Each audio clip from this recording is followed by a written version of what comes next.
Jharkhand high court ने JPSC और JSSC की दर्जनों भर्ती परीक्षाओं और नियुक्तियों को रद्द करने के राज्य सरकार के आदेश पर फिलहाल अंतरिम रोक लगा दी है, स्टे लगा दिया है।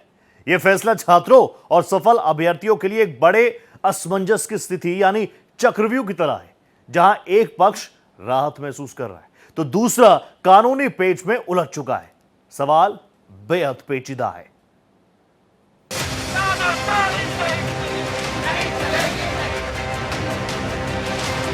झारखंड हाईकोर्ट ने सोरेन सरकार की तरफ से जेपीएससी और जेएसएससी की 22 भर्ती परीक्षाओं को रद्द करने के फैसले और इसके जरिए होने वाली ज्वाइनिंग को रद्द करने के फैसले के खिलाफ स्टे लगा दिया है। दरअसल परीक्षा प्रक्रियाओं में कथित अनियमितताओं, धांधली और पेपर लीक के आरोपों के कारण छात्रों के एक गुट जैसे जेपीएससी जेएसएससी रिफॉर्म मोर्चा ने 26 दिनों तक आंदोलन किया था। उनके दबाव में आकर सरकार ने परीक्षाएं रद्द की थी ताकि नए सिरे से निष्पक्ष भर्ती हो सके। लेकिन सरकार के इस फैसले से इन भर्तियों के तहत जॉब पाने वाले 2500 से ज्यादा युवाओं की नौकरी एकाएक रातों रात चली गई। इसमें कई ऐसे थे जो पहले कहीं दूसरी जगह जॉब कर रहे थे, यानी संभव है उस भर्ती में घपले के तहत कुछ लोगों को नौकरी लगी हो। लेकिन कई टैलेंटेड युवा जिन्होंने बिना किसी गलत सहारे के अपने दम पर नौकरी पाई थी, उनके साथ अन्याय हुआ था और वो प्रदर्शन कर रहे थे। नहीं चलेगी, वापस लेना होगा। इस नारे के साथ झारखंड मंत्रालय, सामने झारखंड मंत्रालय है और इस मंत्रालय में सुरक्षा चाक चौबंद की जा चुकी है और यहाँ 2 दिन पहले तक काम कर रहे लोग इसी मंत्रालय के सामने विरोध प्रदर्शन कर रहे हैं। न्याय दो या फिर फांसी दो, यही सीजीएल रद्द वापस लेना होगा। क्या कहेंगे? हम सरकार से यही कहना चाहते हैं सर कि हम लोग निर्दोष है सर, अगर कोई दोषी है तो आप उसको सजा दे सकते हैं और आप हम लोग को निकालते हैं तो हम लोग का दोष बताइए सर।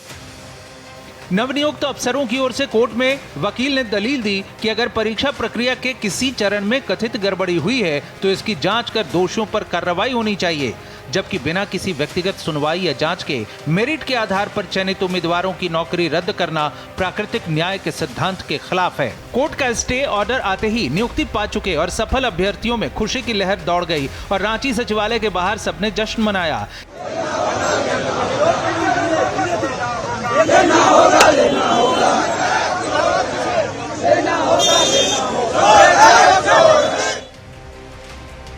इस पूरे घटनाक्रम ने एक अजीब हालात पैदा कर दिए हैं। एक तरफ आंदोलनकारी छात्रों ने धरना देकर परीक्षाएं रद्द करवाईं और जीत की संतुष्टि पाई, दूसरी तरफ इस वजह से जिनकी नौकरी गई अब कोर्ट के स्टे से उन्हें राहत मिली है। यही वजह है कि अब इस मुद्दे पर सियासी जगत भी असमंजस के हालात में है कि किसका पक्ष लें, लेकिन विरोधी को घेरने में जरूर लगे।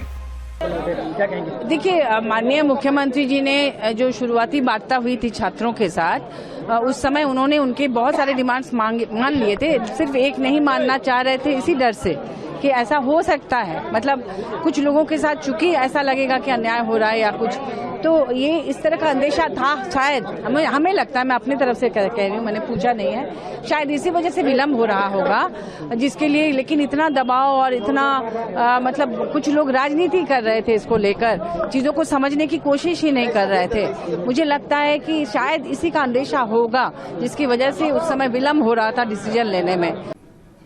हम लोग जान रहे थे कि आज रोक लगाया है, कोर्ट में बच्चे जाएंगे, 2 दिन के अंदर स्टे होगा और वही हुआ। न्यायालय का हम लोग सम्मान करते हैं, न्यायालय का जो निर्णय हुआ है वो सर्वोपरि है। लेकिन जिस प्रकार से झारखंड में बड़े पैमाने पर जो हमारे बच्चों को, हमारे छात्रों को झारखंड में नौकरी मिलना चाहिए, उनको न दे करके करोड़ों रुपए में जो नौकरियां बेची गई है, हम लोग शुरू से लेकर अब तक, जब से आंदोलन शुरू हुआ, जिस प्रकार से जैसे ही घोटाला ये लोगों ने प्रारंभ किया, हम लोग शुरू से भारतीय जनता पार्टी के कार्यकर्ता ने कहा है, आंदोलन किया, आवाज बुलंद की है कि इस प्रकार की घटना की सीबीआई जांच होनी चाहिए। कोर्ट ने राज्य सरकार को इस मामले में 15 दिनों के भीतर जवाब दाखिल करने का निर्देश दिया है। अगली सुनवाई तक सरकार का परीक्षा रद्द करने का फैसला प्रभावी नहीं होगा। हाईकोर्ट के इस स्टे के बाद रद्द किए गए विज्ञापन और नियुक्तियां फिलहाल प्रभावी रहेंगी और प्रभावित कर्मचारियों को काम पर लौटने की राहत मिल सकती है, लेकिन साथ ही ऊपरी अदालतों तक मामला जा सकता है। रांची से संवाददाता मधुकर आनंद के साथ ब्यूरो रिपोर्ट, भारत एक्सप्रेस।